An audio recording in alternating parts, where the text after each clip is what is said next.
Hari itu, Malaysia akan menghantar satu delegasi ke Myanmar dalam masa terdekat bagi mengadakan pertemuan dengan Majlis Pentadbiran Negara SAC untuk menyampaikan permintaan pihak-pihak berkepentingan dalam konflik berpanjangan di negara itu. Menteri Luar Datuk Seri Mohamad Hassan berkata pertemuan itu merupakan sebahagian daripada usaha diplomatik Malaysia selaku pengerusi ASEAN tahun ini bagi memudahkan rundingan damai dan membuka semula ruang dialog yang inklusif.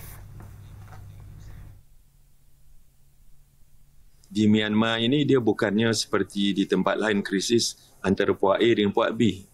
Dia banyak, the stakeholders ramai, banyak sih dengan wilayah-wilayah yang berlainan, yang berbeza-beza bahasa dan macam-macam.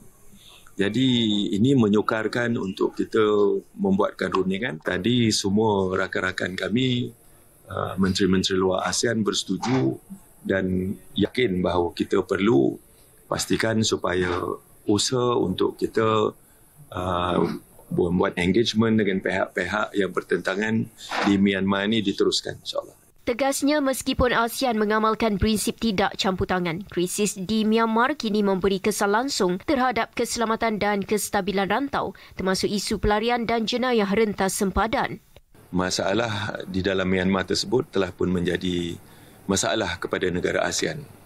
Terutamanya apabilanya ada pelarian daripada negara Myanmar, masalah trans-border crime dan macam-macam lagi lah ya, yang menyebabkan keadaan ketenangan di ASEAN ini terganggu dan tergugat disebabkan oleh masalah dalaman negara Myanmar itu sendiri.